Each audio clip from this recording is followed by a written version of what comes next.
तो one piece chapter 1177 आ चुका है और ये चैप्टर बहुत ही एक्शन पैक है क्योंकि इसमें भाई ज़ोरो और जितने भी जायंट वॉरियर है वो और अपना जिनबे, फ्रैंकी और सांजी सबके सब बहुत ही बढ़िया एक्शन दिखाते हैं। लेकिन इसके बाद भी इस चैप्टर में सबसे मेन पैनल ये है कि भाई लूफी और इमू यहाँ पे पहली बार फेस ऑफ करते हैं। तो ठीक है, अपना चैप्टर अभी शुरू करते हैं। तो चैप्टर के कवर पेज पे हमें रॉबिन दिखती है और उसके बाद अपना चैप्टर शुरू होता है यहाँ पे। तो पहले हम यहाँ पे काशी और चॉपर को देखते हैं, जहाँ पे भाई काशी जो है वो दूसरे जायंट्स के ऊपर अटैक नहीं करना चाहता क्योंकि वो उन्हें पहले से जानता है। तो इसके वजह से यहाँ पे चॉपर को ही अपने मॉन्स्टर पॉइंट को यूज करके उन पे अटैक करना पड़ता है। लेकिन भाई यहाँ पे चॉपर जब वार करता है उस पे तो बस वो एक स्लैप करता है। तो वो डोमी रिवर से जायंट जो है वो रिप्लाई करता है कि मुझे कुछ भी फर्क नहीं पड़ा तुमने जो अटैक किया उससे। लेकिन भाई उसके तुरंत बाद वो नीचे गिर जाता है और वो जायंट जो ट्रांसफॉर्म हो चुका था डोमी रिवर्सी में वो भाई रिवर्ट बैक हो जाता है नॉर्मल जायंट के फॉर्म में। पता नहीं कैसे, क्योंकि यहाँ पे देखो एक तो चॉपर के पास ह्यूमन फ्रूट है, शायद उसके वजह से यहाँ पे कुछ हो रहा है कि वो अपनी पावर अननोइंगली यहाँ पे यूज कर रहा है कि उसे भी नहीं पता कि वो कैसे यूज कर रहा है। लेकिन भाई यहाँ पे एक्चुअली कुछ हो रहा है जो हमें नहीं पता और चॉपर को भी नहीं पता, शायद इसके वजह से कुछ पॉसिबिलिटीज हो सकती है। तो उसके बाद हम देखते हैं कि ये सब शॉक हो जाते हैं कि आखिर ऐसा हुआ कैसे। और उसके बाद अपना सीन जाता है वेस्ट विलेज के अंदर, जहाँ पे भाई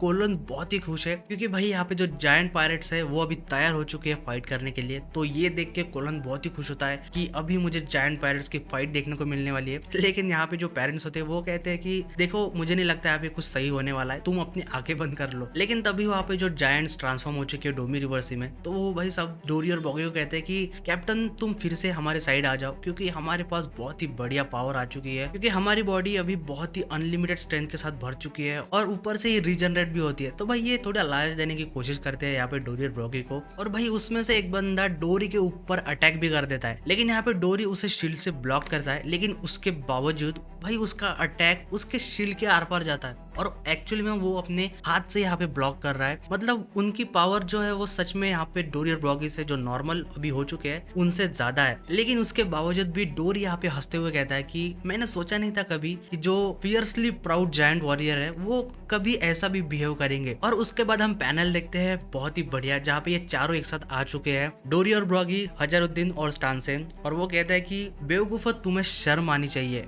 और उसके बाद ये चारों अटैक करना शुरू करते हैं, जिसमें कि पहला अटैक करता है ब्रॉगी और भाई यहाँ पे वो पूरी उसकी आधी बॉडी यहाँ पे कट कर देता है। और उसके बाद हम देखते हैं कि यहाँ पे हजारुद्दीन भी अटैक करता है, जिस अटैक का नाम होता है गंगनीर। और यहाँ पे उसने भी उस जायंट को भाई आधे में से पूरा डिस्ट्रॉय कर दिया है। और उसके बाद अटैक करता है डोरी और वो यूज करता है इकोकु सोवर्निटी और भाई ये बंदा भी उस जायंट को आधे में से चीर के रख देता है। मतलब ये सबके सब जो अटैक कर रहे हैं वो लिटरली यहाँ पे उनकी पूरी बॉडी यहाँ पे दो हिस्सों में कट कर रहे हैं। और आखिरी में यहाँ पे अटैक करता है अपना टानसेन और वो यूज करता है जायंटिक ड्रम। लेकिन भाई इन चारों के बाद आता है अपना एमवीपी और वो है भाई ज़ोरो, क्योंकि वो यहाँ पे यूज करता है 3 shot style red auger mega fury. और भाई ये पैनल मतलब इतना खतरनाक अटैक है यहाँ पे ज़ोरो का। भाई देखो कंपैरिजन देख लो, मैं इस वजह से यहाँ पे बोल रहा था कि पिछले जो 4 जायंट्स ने अटैक किया उन्होंने सबकी बॉडी 2 पार्ट में यहाँ पे स्प्लिट की, लेकिन भाई यहाँ पे ज़ोरो लिटरली तुम काउंट करो 10 से ज्यादा पार्ट में उस जायंट को कट करता है। लेकिन इसके बाद अपना सीन शिफ्ट होता है सांजी, फ्रैंकी और जिनबे की तरफ, जहाँ पे भाई किलिंग गम को इन्होंने सच में बहुत ही बुरी तरीके से पेल रखा है। मतलब इतने डिसरिस्पेक्ट, क्योंकि देखो पहले तो भाई इसका सर काट के रख दिया इन्होंने और वो भी जिनबे ने पकड़ के रखा है और उसके जो पैर होते हैं वहाँ पे फ्रैंकी उसको बांध रहा है और दूसरी तरफ भाई उसकी जो अपर बॉडी है वहाँ पे सांजी उसके ऊपर बैठा हुआ है। लेकिन इसके बावजूद भी भाई ये बंदा सुधरता नहीं है, क्योंकि ये कहता है कि देखो अभी भी तुम्हारे पास चांस है और तुम्हें पता है आखिर जो लोग गॉड्स को डिफाई करते हैं कि आखिर उनके साथ क्या होता है। मतलब भाई ये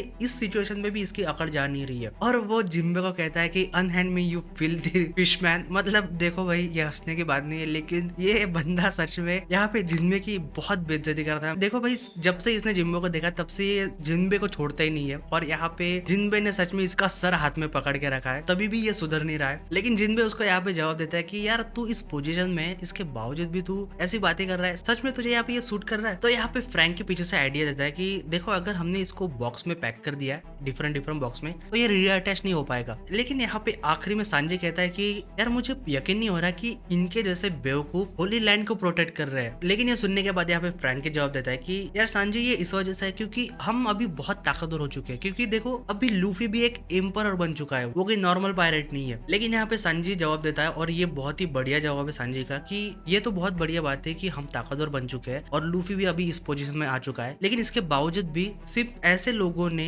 पूरे एल्बाफ को टेरराइज करके रखा है। और उसके बाद हम देखते हैं भाई यहाँ पे ये किलिंगम अभी भी सुधरता नहीं है और वो कहता है कि ठीक है तुम्हें जितना अंडर एस्टिमेट करना है हम लोगों को कर लो, लेकिन तुम बाद में पछताओगे। तो उसके बाद जिनमें कहता है कि देखो अभी भी अपना काम बाकी है तो अपने गार्ड लेट डाउन मत करो क्योंकि एक अभी भी बाकी है। तो यहाँ पे वो भाई गंको की बात कर रहा है क्योंकि उसने अभी तक कोई भी डैमेज नहीं लिया और वो अभी भी वैसे ही खड़ी है। तो उसके बाद हम उसी सीन में यहाँ पे नामी और ज्यूस को देखते हैं और यहाँ पे नामी उसको कहती है कि तुम अपनी रेंज जो है वो कंटिन्यू रखो क्योंकि अभी भी आग बहुत ही बढ़ रही है। तो यहाँ पे ज्यूस भी वो काम कंटिन्यू करता है। तो इसी सीन में यहाँ पे इनके पास लूफी, लोकी और राग्निर आ जाते हैं और यहाँ पे ऊपर से लूफी इन सबको आवाज देता है। तो यहाँ पे भाई इन सब के रिएक्शन देखने लायक होते हैं क्योंकि यहाँ पे जिनबे कहता है कि ये तो सी किंग जितना बड़ा है। मतलब यहाँ पे लोकी की साइज भाई सच में बहुत बड़ी है और इनका रिएक्शन भी बहुत मजेदार होता है। और उसके बाद संजय कहता है कि अगर ये तुम्हारे साथ है इसका मतलब ये लोकी है। यहाँ पे थोड़ी सिमिलरिटीज है भाई क्योंकि जोरो ने भी यही बात कही थी लूफी को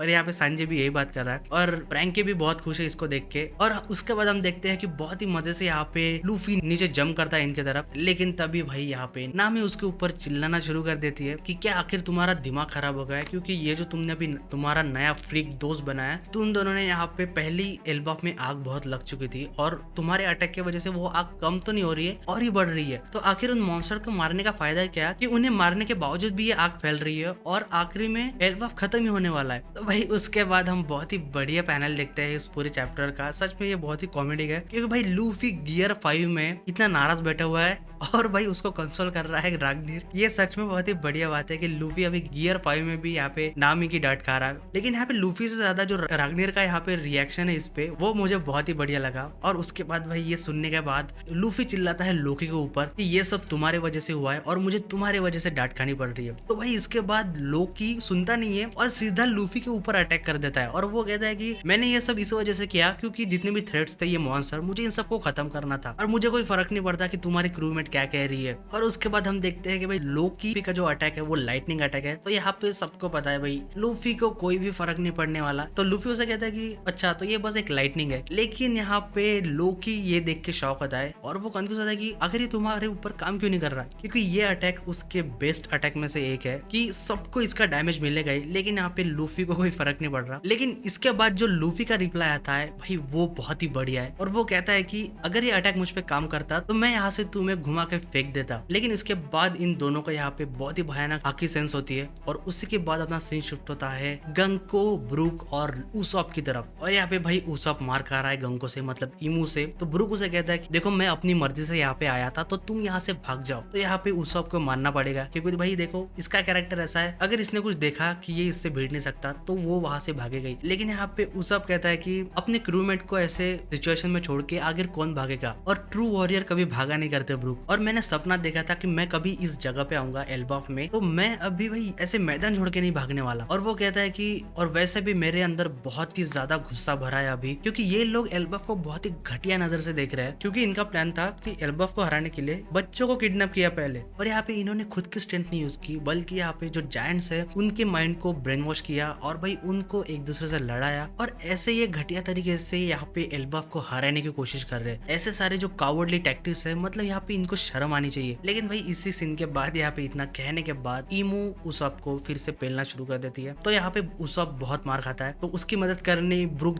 जाने वाला होता है तो फिर से भाई यहाँ पे ब्रुक भी मार खाता है। तो यहाँ पे एक बार फिर से उसॉप खड़ा हो जाता है और वो कहता है कि जो एल्बाफ है ये बहुत ही प्राउड वॉरियर की जगह है और यहाँ पे लोग अपनी जान दांव पे लगा के फाइट करते हैं और अगर तुम्हें यहाँ पे एल्बाफ को कॉन्कर करना है तो सीधी तरीके से फेयर एंड स्क्वायर फाइट करो सामने आके, ऐसे कावर्डली नहीं। और भाई यहाँ पे ये इमू को मुंह पे बोल रहा है, मतलब भाई यहाँ पे थोड़ा प्रेस तो करना पड़ेगा उस सबको। लेकिन यहाँ पे जो ईमू का जवाब होता है वो भी कुछ कम नहीं है भाई, क्योंकि वो यहाँ पे कहता है कि एक डोमिनेंट रूलर अपने हाथ कभी भी गंदे नहीं करता है। मतलब सच में ये बात बहुत ही बढ़िया है, क्योंकि देखो अगर रियल लाइफ से भी कंपेयर करोगे तो यही चीज चलती है, क्योंकि एक टॉप पे बैठा हुआ बंदा कभी भी अपने हाथ खराब नहीं करेगा। और भाई ऐसी चीजों की वजह से लगता है कि the one piece is real. लेकिन उसके बाद यहाँ पे उसॉप अपना अटैक करता है और उस अटैक का नाम होता है स्कल बॉम्ब ग्रास। लेकिन जब वो शूट करने ही वाला होता है तो गंको यहाँ पे बहुत दूर होती है, मतलब ईमू बहुत ही दूर होता है, उससे थोड़ा डिस्टेंस होता है। लेकिन जब वो शूट करने वाला था और जब वो रिलीज करने वाला था तो भाई उसके सामने आ जाता है ईमू। तो यहाँ पे उसॉप का जो इतना मैसिव अटैक है वो उसके जस्ट सामने होता है, क्योंकि ईमू को कोई फर्क नहीं पड़ने वाला, क्योंकि वो तो भाई रीजनरेट हो जाएंगे। लेकिन यहाँ पे उसॉप और ब्रुक जो है उनके ऊपर ये डैमेज फिर से आता है। और उसके बाद हम देखते हैं कि यहाँ पे भाई ईमू रीजनरेट हो रही है और यहाँ पे ब्रुक और उसॉप नीचे पड़े हुए हैं। लेकिन इसके बाद हम देखते हैं यहाँ पे इस चैप्टर का मेन पैनल, जहाँ पे भाई लोकी और लूफी आ चुके हैं और लूफी देखता है कि भाई उसॉप और ब्रुक नीचे पड़े हुए हैं। तो यहाँ पे लोकी कहता है कि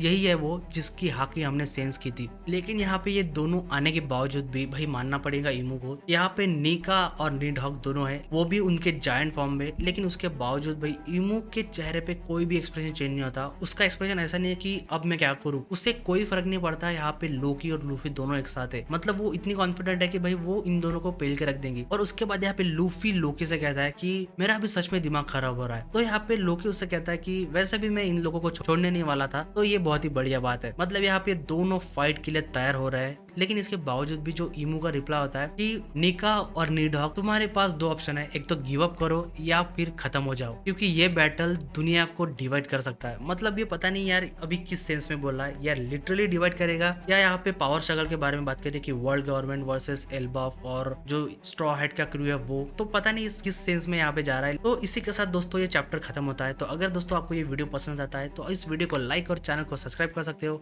तो मिलते हैं दोस्तों अगले चैप्टर में।